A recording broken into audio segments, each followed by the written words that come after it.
Hello guys, আজ চলে এসেছি একটা নতুন ব্লগ নিয়ে। পেঁয়াজ কুচি করা হচ্ছে, ম্যাগি পকোড়া খাওয়া হবে বলে। তোমরা কি কেউ খেয়েছো? তাহলে কমেন্ট করে জানিও।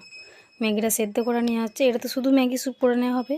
আর ওইদিকে শুধুমাত্র ম্যাগিটা সেদ্ধ করে নেওয়া হচ্ছে, এটা দিয়েই পকোড়া বানানো হবে, ওটা ম্যাগি স্যুপ খাবো। ম্যাগিটা সেদ্ধ করে নেওয়ার পর জল ঝরিয়ে নেওয়া হবে। এতে দেখো জল ঝরিয়ে নেওয়া হচ্ছে, জল ঝরিয়ে নেওয়ার পরে তাতে কর্নফ্লেক্স, বেসন আর তোমার সোডা, টমেটো কুচি, পেঁয়াজ কুচি, ধনেপাতা কুচি এগুলো দিয়ে দেওয়ার পর ভালো করে ম্যারিনেট করে নেওয়া হবে। তারপর সেগুলো ফ্রাইং প্যানে সামান্য তেল দিয়ে বড়ার আকারে শেপ করে, তোমরা দেখো বড়া খেয়েছো নিশ্চয়ই, সেরকম আকারে শেপ করে সেগুলোকে তার মধ্যে ফ্রাইং প্যানে ভাজা হবে। ভাজার পরেই আমাদের বানানো হবে ম্যাগি পকোড়া।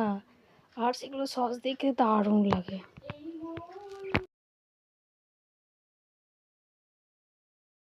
দিয়ে দেওয়া হচ্ছে ম্যাগি মশলা, চানা মশলা, এগুলো সব দিয়ে দেওয়া হলো। টমেটো কুচিও দেওয়া আছে এর সাথে। মাখানোর পর সেগুলোকে দেখো, এবার আমার বোনজি, এটা আমার বানাচ্ছে আমার বোনজি, ও খুব ভালো ভালো রেসিপি বানাতে পারে। শেপ দিয়ে দিচ্ছে এক রকমের বড়ার আকারে, একটু চেপটে নিচ্ছে, গোল শেপ বানিয়ে নিল।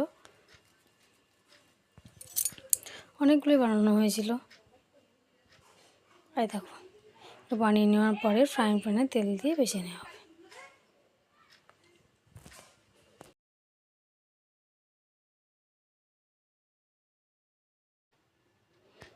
মঞ্জি ফ্রাইং প্যানে দিয়ে দিল। আর এদিকে তোমরা দেখতে পাবে মিষ্টু আর দুষ্টু, মানে আমার দিদি ছোটো মেয়ে আর মিষ্টু কীরকম গান করছে, কিশোরী কিশোরী গান করছে। এদিকে আমার বঞ্জির ভাজা হয়েই গেছে, সব তুলে নিচ্ছে।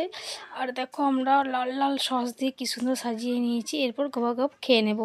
এই দেখো।